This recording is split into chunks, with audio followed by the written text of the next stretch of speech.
ಮಂಡ್ಯದಲ್ಲಿ ಬಿಜೆಪಿಯವರು ಪಾಕ್ ಪರ ಕೂಗಿದ್ದಾರೆ. ಮಂಡ್ಯದಲ್ಲಿ ಬಿಜೆಪಿ ಕಾರ್ಯಕರ್ತರನ್ನ ಬಂಧಿಸಿದ್ದಾರೆ.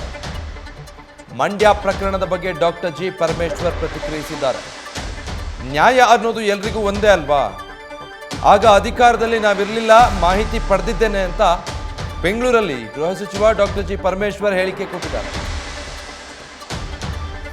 ಇನ್ನೊಂದು ಘಟನೆ ಈಗ ಬೆಳಕಿಗೆ ಬಂದಿರೋದು 2022 ನವೆಂಬರ್ನಲ್ಲಿ ಮಂಡ್ಯದಲ್ಲಿ ಬಿಜೆಪಿಯವರೇ ಪಾಕಿಸ್ತಾನ್ ಜಿಂದಾಬಾದ್ ಅಂತ ಕೂಗಿದ್ದಾರೆ ಅಂತ ಹೇಳಿ ಬಂದಿದೆ. ಅವತ್ತು ಅವ್ರ ಸರ್ಕಾರ ಇತ್ತು, ಅವ್ರು ಯಾಕೆ ಅವತ್ತು ಕ್ರಮ ತಗೊಳ್ಳಿಲ್ಲ ಅಂತ ಹೇಳಿ ಈಗ ನಮಗೆ ಅದು ಗೊತ್ತಾದ ಮೇಲೆ ಈಗ ಅನ್ನಿಸ್ತಾ ಇದೆ ಅವ್ರು ಯಾಕೆ ಕ್ರಮ ತಗೊಳ್ಳಿಲ್ಲ. ಅದಕ್ಕಾಗಿ ಈಗ ಅವ್ರನ್ನು ನಾವು ಕ್ರಮ ತಗೋಬೇಕಲ್ಲ, ಅದಕ್ಕೆ ಮಂಡ್ಯದವರು SP ಅವರನ್ನ ಅರೆಸ್ಟ್ ಮಾಡಿದ್ದಾರೆ. ಅವ್ರ ಮೇಲೂ ಕೂಡ ಈಗ ಕ್ರಮ ತಗೊಳ್ತಾ ಇದ್ದಾರೆ. ಯಾಕೆಂದ್ರೆ ನ್ಯೂಸ್ ಫಸ್ಟ್ ನಿರ್ಭೀತಿಯಿಂದ ನಿಮ್ಮ ಪರವಾಗಿ.